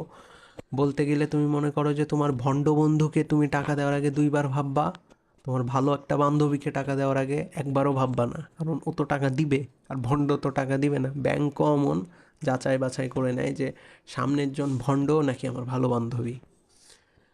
একটি প্রতিষ্ঠানে ব্যাংক 5 লাখ, আচ্ছা ব্যাংক থেকে 5 লাখ টাকা ঋণ চায় কোনো একটা প্রতিষ্ঠান, ব্যাংক তাদের ব্যালেন্স শিট দেখে সিদ্ধান্ত নেবে যে প্রতিষ্ঠানের ঋণ পরিশোধে সক্ষম কিনা। ব্যালেন্স শিট, ধরো মনে করো যে তোমার প্রতিষ্ঠানের এমন একটা কাগজ, সে কাগজে মানে দেখেই মানে যারা হিসাব বিজ্ঞান বোঝে তারা দেখেই বলে দিতে পারে যে ভাই এর ব্যবসা লাটে, লাল বাত্তি নাকি সবুজ বাত্তি। সো অবশ্যই তুমি যখন ঋণ নিতে যাবা ব্যাংকের কাছে তোমার এটা উপস্থাপন করতে হবে যে এই এক্সপেন্স আর আর্নিংয়ের আমার কাগজপাতি, তারপরে এই যে আমার ব্যালেন্স শিট, ঠিক আছে। ঋণ প্রদানের সিদ্ধান্ত নেয় আর্থিক ঝুঁকি মূল্যায়ন আর প্রতিষ্ঠানের আর্থিক স্থিতিশীলতা যাচাই করে, এই যে তোমার প্রতিষ্ঠান আর্থিকভাবে স্টেবল নাকি স্টেবল না। নোট: হিসাব বিজ্ঞান তথ্য বিভিন্ন ব্যক্তি ও প্রতিষ্ঠানের জন্য গুরুত্বপূর্ণ। এটি মালিককে ব্যবসায়ের কার্যক্রম পরিচালনা করতে, কর্মচারীকে নিরাপত্তা সম্পর্কে নিশ্চিত করতে, সরকারকে কর বাজেট নির্ধারণ করতে এবং ব্যাংকে ঋণ প্রদানে সিদ্ধান্ত নিতে সহায়তা করে। হিসাব বিজ্ঞানের কিছু সীমাবদ্ধতা আছে। এতক্ষণ তো হিসাব বিজ্ঞানের ভালো ভালো কথা বললাম, এখন একটু এর সীমাবদ্ধতা সম্পর্কে বলি। সব কিছুরই সীমাবদ্ধতা আছে। হিসাব বিজ্ঞান আর্থিক লেনদেন পরিচালনা ও বিশ্লেষণের গুরুত্বপূর্ণ হলেও এতে কিছু সীমাবদ্ধতা আছে। এই সীমাবদ্ধতাগুলো বুঝতে পারলে ব্যবসায় পরিচালনার সময় আরও কার্যকর হতে পারে। সীমাবদ্ধতা কোথায় এখন আমরা দেখব। আমি একদম শুরুতেই বলেছিলাম যে হিসাব বিজ্ঞান সকল আর্থিক লেনদেন নিয়ে কাজ করে, ঠিক আছে। অর্থনৈতিক লেনদেনের বাইরের ঘটনা অন্তর্ভুক্ত হয় না। শুরুতেই বললাম না যে তুমি কলমের বিনিময়ে পেন্সিল নিলা বা পেন্সিলের বিনিময়ে কলম এক্সচেঞ্জ করছো, এইখানে তুমি হিসাব বিজ্ঞানের কোনো ফর্মুলা প্রয়োগ করতে পারবা না।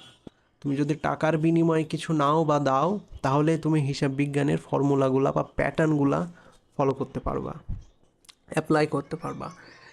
হিসাব বিজ্ঞান কেবল প্রতিষ্ঠানের আর্থিক লেনদেন সঙ্গে সংশ্লিষ্ট তথ্য নিয়ে কাজ করে, শুধু আর্থিক, ঠিক আছে। এর ফলে আর্থিক লেনদেনের বাইরে গুরুত্বপূর্ণ বিষয়গুলা হিসাব বিজ্ঞানে অন্তর্ভুক্ত হয় না। কর্মীদের দক্ষতা, উৎপাদনশীলতা, প্রতিষ্ঠানের বাজারের সুনাম, প্রতিষ্ঠানের নেতৃত্ব বা ব্যবস্থাপনা দক্ষতা, এই যে বাজারের সুনাম, ঠিক তোমার দোকানের খুবই সুনাম বেশি, এটা হিসাব বিজ্ঞানের মানে এরিয়ার ভিতরে পড়ছে না, ও এভাবে কোনোভাবে এটাকে যাচাই বাছাই করতে পারবে না। তারপর হচ্ছে উৎপাদনশীলতা বা কর্মীদের দক্ষতা, এটাও হিসাব বিজ্ঞানের একটা সীমাবদ্ধতার মধ্যে পড়ে গেছে। সমস্যা কি? সীমাবদ্ধতার সমস্যা: ব্যবসায় সাফল্যের পেছনে এইসব অমৌলিক বিষয় গুরুত্বপূর্ণ ভূমিকা পালন করে, যা হিসাব বিজ্ঞানে সরাসরিভাবে মূল্যায়ন করতে পারে না। দেখো ভাই, এখন তোমার কর্মীর কাজ, তোমার প্রতিষ্ঠানের সুনাম, আর তোমার প্রতিষ্ঠানের নেতৃত্ব বা ব্যবস্থাপনা, যেটাকে আমরা মার্কেটিং স্ট্র্যাটেজি বলবো, এগুলো কিন্তু গুরুত্বপূর্ণ একটা প্রতিষ্ঠান চালানোর জন্য, খুবই গুরুত্বপূর্ণ। বাট এই যে সীমাবদ্ধতার কারণে, হিসাব বিজ্ঞানের এই যে সীমাবদ্ধতার কারণে আমরা সরাসরি এগুলা মূল্যায়ন করতে পারি না। ভবিষ্যৎ পূর্বাভাস সিদ্ধান্ত নেওয়া: হিসাব বিজ্ঞান অতীতের তথ্য সংগ্রহ ও বিশ্লেষণ করে। অতীত মানে কি? ধরো আজকে তুমি কি খরচ করলা না খরচ করলা, সকালে কি খরচ করলা না খরচ করলা, তুমি বেলা শেষে লিখে রাখছো, এটা তো অতীত। বিশ্লেষণ করে, এই বিশ্লেষণের ভিত্তিতে ভবিষ্যৎ পরিকল্পনা সম্ভব হলেও এটি ভবিষ্যতের একটি সঠিক পূর্বাভাস সবসময় দিতে পারে না। তুমি আজকে সঞ্চয় করছো, হ্যাঁ, তুমি আজকে মনে করো যে 20,000 টাকা, আরও কম করে বলি 1,000 টাকা লাভ করলা। তুমি ভাবছো যে আচ্ছা কালকেও আমি 1,000 টাকা লাভ করবো বা বেশি লাভ করব। তুমি এটা পরিকল্পনা করলা, ঠিক আছে, ভালো পরিকল্পনা করা সম্ভব হলেও এটা কিন্তু সবসময় ঠিক হবে না। হয়তো কালকে তোমার লস ডে যাইতে পারে, বোঝো। তো হিসাব বিজ্ঞানের আরেকটা সীমাবদ্ধতা হচ্ছে যে তুমি পূর্বাভাস তো মানে ভবিষ্যতের একটা তো ধারণা পেয়ে যাবা, কিন্তু হবে কি হবে না এটার কোনো নিশ্চয়তা নাই। একটি কোম্পানি গত বছর পণ্য বিক্রিতে লাভবান করেছে, তবে আগামী বছর নতুন প্রতিযোগিতা আসতে পারে যা বিক্রিতে প্রভাব ফেলতে পারে। তোমার সব পরিকল্পনা গেল ভাই, একটু ভেস্তে চলে গেল। কারণ তুমি ধরো মনে করছো যে আমি এবছর এত এত টাকা লাভ করলাম, তো সামনে বছরেও লাভ করতে পারি, কিন্তু সামনে বছর মনে করো হুট করে একটা প্রতিযোগী বাজারে চলে আসলো। বাজার পরিবর্তনের কারণ অপ্রত্যাশিত প্রাকৃতিক দুর্যোগ আর গ্রাহকদের আচরণে হঠাৎ পরিবর্তন। আজকে আজকে না একটু টাইমটা বড় করি। 1 মাস ধরো, 1 মাস ধরে তোমার দোকানে লাল ডিম বিক্রি হচ্ছে, হ্যাঁ, বা তোমার দোকানে কোনো প্রোডাক্ট খুবই বিক্রি হচ্ছে 1 মাস ধরে, ধরো 1 মাস ধরে কালো কালির কলম খুবই বিক্রি হচ্ছে। হঠাৎ করে সামনে মাসে সবাই দেখছো যে তোমার দোকানে নীল কলমের গ্রাহক চলে আসছে, যে ভাই আপনার কাছে নীল কলম হবে, বা ভাই আপনার কাছে রেড পেন হবে। হঠাৎ করে একটা পরিবর্তন। তারপর হচ্ছে প্রাকৃতিক দুর্যোগ, যেখানে তোমার দোকান, ঠিক আছে, তুমি তো মনে করছো যে আমি রাস্তার ধারে দোকান দিয়ে দিয়েছি, এখন তো ভাই টাকায় টাকা, মজই মজ। বাট হুট করে দেখলা যে রাস্তা আরও বড় হবে, তোমার দোকান ভাঙে উড়িয়ে দিতে হবে। এগুলা এক ধরনের, এগুলা মানব সৃষ্ট দুর্যোগ বা সমস্যা। প্রাকৃতিক দুর্যোগ বলতে গেলে মনে করো তোমার নদীর ধারে ফুচকার দোকান, প্রেমিক প্রেমিকাকে মামা বসেন, মামা বসেন, মামা গরম বসেন, এমন করে তুমি ধরো প্রচুর টাকা ইনকাম করো। হুট করে নদী ভাঙন শুরু হয়ে গেল, হ্যাঁ, সব কিছু নিয়ে নিল, তোমার দোকান এখন নদীর তলে, তুমি কি করবা? ঠিক না? 1 মাস তুমি খুব ইনকাম করলা, বা 1 আধ বছর তুমি খুব ইনকাম করলা, যে মামা আসেন বসেন, মামা এই যে গরম, তুমি ভাবছো যে এইভাবেই চলবে মনে হয় রিল্যাক্সে। বাট হুট করে একটা প্রাকৃতিক দুর্যোগ হয়ে গেল। তারপর হচ্ছে কি, এই বাজার পরিবর্তন। তুমি ফুচকার দোকান দাও, ঠিক আছে, এখন হঠাৎ করে দেখছো যে মানুষ আর ফুচকা খাইতে চায় না, জিএফবিএফরা বসে থাকে, এখন নুডলস খাইতে চায়, বার্গার খাইতে চায়। তো এখন বাজার পরিবর্তন, বুঝতে পারছো, এগুলো একটা ছোট ছোট পরিবর্তন। সো তুমি পরিকল্পনা তো করতে পারবা যে হ্যাঁ এইভাবে ব্যবসা আগানো উচিত, কিন্তু আদৌ ওটা সঠিক হবে কি না, বা ঠিকমতোভাবে অ্যাপ্লাই করতে পারবা কি না, এটার খুব একটা নিশ্চয়তা নয়। এটা ধরো একটু রিস্কের মধ্যে থাকে। তথ্যের নির্ভুলতার নির্ভরশীলতা। হিসাব বিজ্ঞান নির্ভুলতা সম্পূর্ণভাবে লেনদেন সঠিক রূপে সঠিক তথ্যের উপর নির্ভর করে। হিসাব বিজ্ঞানের নির্ভুলতা সম্পূর্ণভাবে লেনদেনের সঠিক তথ্যের উপর নির্ভর করে। যদি কোনো লেনদেন ভুলভাবে নথিভুক্ত হয়, তাহলে পুরো হিসাব প্রক্রিয়ায় ভুল হবে। তুমি ধারে পণ্য বিক্রি করলা, তুমি ওটা লিখে দিলা যে নগদে বিক্রি হয়েছে। 10,000 টাকার পণ্য তুমি 2,000-এ বিক্রি করলা, তুমি ওটা লিখলা যে 12,000-এ আমার বিক্রি হয়েছে। সো এগুলো হচ্ছে ভুল। একটা ভুল লেনদেন, এই যে যদি কোনো লেনদেন ভুলভাবে নথিভুক্ত হয়, তাহলে পুরা হিসাব কি হয়ে যাবে, লবডঙ্কা হয়ে যাবে। উদাহরণ, যদি বিক্রয় আর আয় ভুলভাবে কম নথিভুক্ত হয়, তাহলে লাভের হিসাব সঠিক হয় না। এই যে এখন আমি যে উদাহরণটা দিলাম, ইচ্ছাকৃতভাবে গোপন, তোমার দোকানের কর্মচারী বদমাইশি করে মনে করো যে ধারে একটা পণ্য বিক্রি করে দিয়েছে, বদমাইশি করে লিখলো যে এটা লাভে বিক্রি হয়েছে। টেকনিক্যাল সমস্যা। ওষুধের দোকানগুলো দেখবা, বা বড় বড় শপিং মলগুলোতে দেখবা, বা গ্রোসারি স্টোরগুলোতে দেখবা, এই যে কম্পিউটারে নিয়ে বসে থাকে, ওখানে হিসাব টিসাব বাইটার করে। তারপরে এই যে শোরুমগুলোতে দেখবা। সো এগুলাতে কিন্তু ত্রুটি হইতে পারে, টেকনিক্যাল ত্রুটি হইতে পারে। হয়তো সফটওয়্যার আপডেট দাও নাই, বা ভালো করে কোনো ডেভেলপার আর মেনটেন করেনি সফটওয়্যারটা ঠিক মতো। দেন কী হবে, তোমার ধরো তুমি লিখছো 2 গুণ 4, 4 দুগুণ 8, হ্যাঁ, উঠছে ধরো 16। এই ছোটো ধরো কয়েক পয়সার মতো একটু ভুল হচ্ছে, এটা তো আর তুমি বুঝবা না, কিন্তু তোমার মাস শেষে তোমার একটা এই কয়েকটা পয়সা বা 1,000 টাকা, এটা মাস শেষে তোমার একটা বড় ভুল হিসেবে ধরা পড়বে। তখন তুমি বলবো যে ভাই কীভাবে হলো, তখন ধরো তুমি একটা ডিফকে ডাকলা যে ভাই দেখেন এই সফটওয়্যারে কী সমস্যা, ডেভেলপার আসলো চেক ফেক করলো, দিয়ে বললো যে ভাই এটা তো সফটওয়্যারে আসলে আপডেট হয়নি, একটু সমস্যা হয়ে গেছে, সাম কাইন্ড অফ ইরোর এটা। তারপর হচ্ছে বাজার ও অর্থনীতির পরিবর্তন বিবেচনা করতে সক্ষম, কিন্তু হিসাব বিজ্ঞান একটি নির্দিষ্ট সময়ের তথ্য বিশ্লেষণ করে। তবে তবে অর্থনীতি, বাজার চাহিদা ও বৈশ্বিক পরিবেশের পরিবর্তন প্রতিনিয়ত ঘটে। ওই যে বলছি, আজকে যে ফুচকা খাবে, কালকে সে বার্গার খাবে, পরশু দিন খাবে হচ্ছে চিকেন নুডলস। হিসাব বিজ্ঞানের মাধ্যমে এই পরিবর্তনগুলো সরাসরি বিবেচনা করা যায় না। তোমার দোকানে সিরিয়ালে তো ফুচকা বিক্রি হচ্ছে, তুমি তো ফুচকাই তুলবা, তো হঠাৎ করে দেখছো যে লোকজন পোলাপান খাচ্ছে হচ্ছে চিকেন নুডলস বা বার্গার চাচ্ছে, তুমি ওইভাবে প্রোভাইড করতে পারছো না। তো তুমি পরিকল্পনা তো করতে পারবা, কিন্তু পরিবর্তন হয়ে যাবে কিনা এটা হিসাব বিজ্ঞান তোমাকে ধারণা দিতে পারবে না যে হুট করে পরিবর্তন হয়ে যেতে পারে। তুমি তো মানুষের মনের ভিতর গিয়ে বসে থাকো না। বা বৈশ্বিক পরিস্থিতি, যেমন মনে দেখো না যে একটা জিনিসের চাহিদা থাকে কিন্তু কিছুদিন পর ওই জিনিসের চাহিদা কমে যায় বাজারে। মুদ্রাস্ফীতি বা অর্থনৈতিক মন্দা, নতুন প্রযুক্তির প্রভাব। আগে কি ছিল? আগে হচ্ছে মনে করো যে যদি একটু সহজভাবে বলি তাহলে বুঝতে তোমাদের আরও সহজ হবে। আগে কালার প্রিন্টের থেকে সাদা কালো প্রিন্ট খুব মানে হতো, কাজ হতো, বুঝলাম, মানুষ ওই প্রিন্ট বলতে ওই ব্ল্যাক অ্যান্ড হোয়াইট প্রিন্ট বলতো। কিন্তু প্রযুক্তির পরিবর্তন হয়েছে, হ্যাঁ, আরও অত্যাধুনিক প্রিন্টার মেশিন আসছে, এখন মানুষ এক এক ধরনের প্রিন্ট করে, এক একটা ডকুমেন্ট এক একভাবে এখন মানুষ প্রিন্ট করে। সো প্রযুক্তির পরিবর্তনেও কিন্তু বড়সড় একটা পরিবর্তন আসে। তারপর হচ্ছে অর্থনৈতিক মন্দা বা মুদ্রাস্ফীতি। অর্থনৈতিক মন্দাটা মনে করো যে কোনো দেশে হঠাৎ করে আর্থিক অবস্থা একদম তলানিতে চলে গেল, বা দেশের ঋণ বেড়ে গেল, তখন আরও কর বাড়াই দিবে সরকার। কর বাড়াই দিলে তোমার প্রোডাক্টের দাম বাড়াইতে হবে, cause you are a businessman, ঠিক আছে, তোমার ইউ হ্যাভ টু কী বলে ওইটারে, প্রোডাক্টের দাম বাড়াইতে হবে, তোমার দাম রেজ করে দিতে হচ্ছে, গেইন করতে হইতেছে আরও।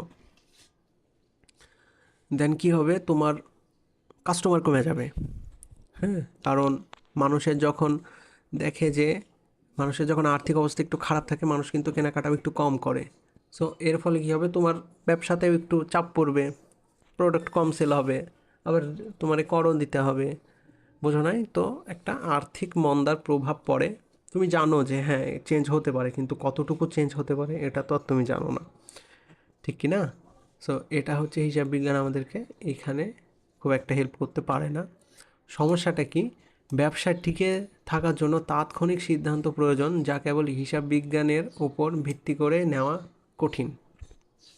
হিসাব বিজ্ঞানের উপর শুধু ভিত্তি করে নেওয়াই কঠিন। আরও কিছু দিক আমরা পর্যবেক্ষণ করব, তারপরে আমরা যে কোনো একটা সিদ্ধান্ত নিব। বাট আমরা হিসাব বিজ্ঞানটাকে একদমই ফেলনা করে দিব না, এটা ইম্পর্টেন্ট।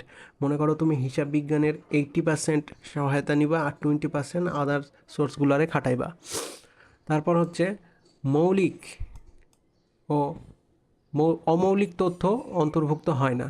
অমৌলিক তথ্য ভাই ওই যে বললাম যে গ্রাহকের সন্তুষ্টি বা ওই যে সুনাম, ঠিক আছে, হিসাব বিজ্ঞান শুধু পরিমাপযোগ্য তথ্য সংগ্রহ করে। পরিমাপযোগ্য মানে হচ্ছে আর্থিক, তবে অমৌলিক বিষয় এতে বিবেচিত হয় না। উদাহরণ, গ্রাহকের সন্তুষ্টি, কর্মকর্তা বা কর্মীদের মনোভাব। ব্যবসায় সমস্যাটা হচ্ছে কি তাহলে? ব্যবসায় সামগ্রিক মূল্যায়নে এই বিষয় গুরুত্বপূর্ণ ভূমিকা পালন করে। কর্মীদের মনোভাব, ঠিক আছে, কর্মীদের মনোভাব একটা ব্যবসায় কিন্তু খুবই গুরুত্বপূর্ণ ভাই। তোমার কর্মী হচ্ছে তোমার ব্যবসাকে উপরে নিয়ে যাবে, তোমার কর্মী হচ্ছে তোমার ব্যবসাকে ডুবাবে। তারপর হচ্ছে গ্রাহক সন্তুষ্টি, এটাও খুবই গুরুত্বপূর্ণ, কারণ তোমার প্রোডাক্ট কিনে বা তোমার দোকানে কোনো কিছু কেনাকাটা করে যদি গ্রাহক সন্তুষ্ট না হয়, একটা জিনিস কিনে নিয়ে গেল, জিনিসটা নষ্ট হয়ে গেল, তার ঠিকমতো তুমি সার্ভিস করে দিচ্ছ না, গ্রাহক কি হচ্ছে, ভোগান্তিতে থাকছে, তখন গ্রাহক বলবে যে এই ঘোড়ার ডিমের দোকান, ছাতা মারি তোর দোকানে। এইভাবে একটা দুইটা করতে করতে তোমার ব্যবসা তখন লাটে। তাহলে কি বললাম, এটাই হচ্ছে হিসাব বিজ্ঞানের প্রথম অধ্যায়ের আমাদের খুবই সংক্ষিপ্ত আলোচনা। এই পিডিএফটা আমি দিয়ে দিব, একবার তোমরা নিজের মতো করে পড়ে নিবা, দেন তোমরা বইটা পড়বা, দেখবা যে বইয়ের যে কনসেপ্টগুলো আছে একদম তোমরা ক্রিস্টাল ক্লিয়ার হয়ে যাবা। আমার এই পিডিএফটা পড়ার পর তোমরা একটু মানে একদম খুবই রিয়েল লাইফ এক্সাম্পল দিয়ে এখানে বোঝানো হয়েছে, তোমরা একটু ছোট ছোট ধারণা পাবা, নিজে একটু পড়ে নিবা, জাস্ট একবার পড়ে নিবা, তাহলে দেখবা যে তোমরা একটা সুন্দর একটা ধারণা পেয়ে যাবা। আমরা লাস্টের নোটটা একটু পড়বো। লাস্টের নোটটা হচ্ছে হিসাব বিজ্ঞান প্রতিষ্ঠানের আর্থিক কার্যক্রম পরিচালনা ও বিশ্লেষণের জন্য অত্যন্ত গুরুত্বপূর্ণ, তবে এর কিছু সীমাবদ্ধতা আছে যা ব্যবসায়িক সিদ্ধান্ত গ্রহণের সময় মাথায় রাখা উচিত। তুমি যখন কোনো কিছু করবা, তার অবশ্যই সে কাজে যে কাজ করছো সে কাজের ফলে তোমার কতটুকু লাভ হবে, কতটুকু ক্ষতি হবে, এগুলো কিন্তু তোমার একটু মাথায় রাখতে হবে। অন্ধবিশ্বাস করলে চলবে না, ট্রাস্ট নোবডি। ব্যাপারটা হচ্ছে এমন, এজন্য শুধুমাত্র হিসাব বিজ্ঞানের তথ্যের উপর নির্ভর না করে বাজার বাজার অর্থনীতি ও অন্যান্য বিষয়গুলোকেও গুরুত্ব দিয়ে বিশ্লেষণ করা প্রয়োজন। তোমার বাজার বুঝতে হবে যে বাজার প্যাটার্ন, এখন মার্কেট প্যাটার্ন কেমন চলছে, বা প্রোডাক্ট প্যাটার্ন আমার কেমন চলছে, গ্রাহকদের মনের মানে কথা বোঝার চেষ্টা করতে হবে যে আচ্ছা তাহলে এমন এমন করে আমার এই কর্মচারীর জন্য আমার গ্রাহকদের সাথে রিলেশন খারাপ হচ্ছে, তাহলে আমার এই কর্মচারীটা ছাঁটাই করতে হবে, তারপর আজারা খরচ আমার কমাইতে হবে। অনেক কিছুই আছে যেগুলো হচ্ছে তোমাকে আরও অন্যান্য বিষয়গুলোকে নজরে রাখতে হবে। এমন না যে জাস্ট ও আমি তো হিসাব বিজ্ঞান বুঝি, আমি তো লর্ড, না ভাই, ব্যাপারটা তেমন নাই। যে আমি একটু আগে বললাম 80% তুমি হিসাব বিজ্ঞানরে ধরবা, আর বাকি 20% তুমি আদার সোর্সগুলা খাটাইবা। এই বাকি 20% তুমি যদি হেও করো তাহলে তোমার ভাই ব্যবসা লাটে, এই কথাটা একটু মনে রাখতে হবে।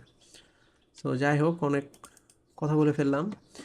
এই পিডিএফটা আমি দিয়ে দিব, বেশি না, মাত্র 9টা ধাপ, বুঝছো? মানে এই যে দেখতে পাচ্ছ 1 to 9, খুবই ছোট একটা পিডিএফ। এটা যদি পড়ে নাও তোমার এই অধ্যায়ের মনে করো যে এই যে 80-20 বললাম না, 80-20 মানে কভার হয়ে যাবে। তুমি তোমার বইটা যখন সামনে নিয়ে বসবা তখন তোমার একটা ধারণা পারবে, ও ভাইয়া তো এভাবে বলছিল, আচ্ছা ভাইয়ার নোটে তো এমন এমন আছে, তাহলে এটার মানে হচ্ছে এটা। খুবই একটা সঠিক ধারণা পেয়ে যাবা, কারণ তোমরা নিউটেন আর তোমরা 9-এ একদমই কমার্স পড়োনি, আর সামনের পরীক্ষা, তোমাদের অনেকের মাথাতে অনেক চিন্তা, অনেক ভয়ভীতি কাজ করছে। তো অধ্যায়গুলো কেমনভাবে আমি চাচ্ছি যে তোমাদের সামনে তুলে ধরতে, তোমরা যেন খুব সহজেই পড়তে পারো, মানে বুঝতে পারো জিনিসটা আসলে যে আন্ডার দ্য হুড কীভাবে কী হচ্ছে না হচ্ছে। So okay, by.